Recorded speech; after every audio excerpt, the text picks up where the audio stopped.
Hey guys, and welcome back to Pit Lane Perspectives. This is your host Pratik Kunturu, and in this episode, titled WTF is F1, we will be taking a deep dive into the history and background of F1 to get you watching races immediately. Let me put this idea into your head. Regular road cars take 5 to 10 years to develop, but F1 cars are built in mere months. That too, from scratch, meaning every nut and bolt is machined in-house to meet specifications. Teams use high-tech machines to produce their products, and their facilities are always at the forefront of technology. Formula One is the premier international single-seater racing series sanctioned by the FIA. It traces its origins back to the inaugural season in 1950 and has since evolved into a global phenomenon, attracting millions of fans worldwide. Its most recent growth has come from the Netflix series Drive to Survive. But what makes F1 so popular? It's a blend of cutting-edge technology and extraordinary talent, where the world's most skilled drivers push themselves and their cars to the absolute limit. These machines are not just vehicles, they are marvels of engineering, finely tuned for speed, agility, and precision.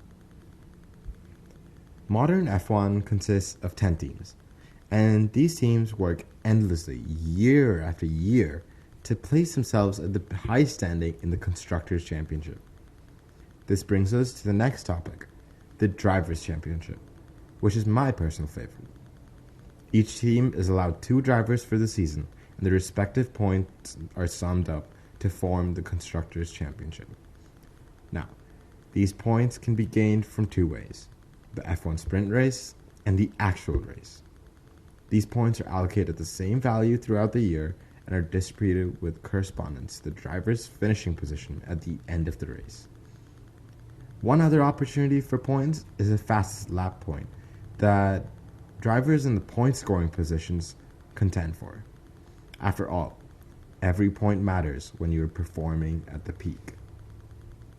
During the time on track, there are different colored flags that represent different meanings. The green flag allows uninterrupted racing, while the yellow flag informs drivers of incidents that have taken place in the track. Doubled waved yellows tell the driver to slow down and be ready to stop if needed, while a red flag communicates the session has been suspended due to rain or an accident that occurred on track. Along with this, there is the blue flag to notify drivers that they are going to be lapped by the leaders and should prepare to let them with no racing. The final flag would be the black and white flag that works as a warning to communicate to the driver that they have breached the track limits and that a second violation would result in a penalty. Just like any other sport, Formula One has its set of penalties for the drivers. These are handed out throughout the weekend and come in different forms, ranging from time penalties, drive-through penalties, and grid penalties, with disqualification and suspension being the harshest of punishments. Firstly, there are the ones that come from warnings, like the track limit violations that I mentioned before. After a set number of warnings, drivers face a penalty. Time penalties come in either 5 or 10 seconds, and the amount handed out depends on the violation. These penalties are either added onto the driver's time at the end of the race, or they are given a stop-and-go penalty, which requires them to pit and remain stationary for that period of time before rejoining the track. Another form of penalty is a grid penalty, where the driver's qualifying position is dropped down the grid before the start of the race. Drivers can usually get these handed during violations at previous race events or because of an issue from the previous day's qualifying session. Formula One racetracks are segmented into 3 sections, named Section 1, 2, and 3. Simple enough, hey? These sections are generally used for deploying flags and giving a vague location to the drivers and the fans watching. It's also used for displaying lap times by splitting the lap into different sectors, which can keep fans on the edge during qualifying. Did you know that if an F1 driver braked a tenth of a second too late, they would have overshot the turn by as much as 10 meters or 30 feet.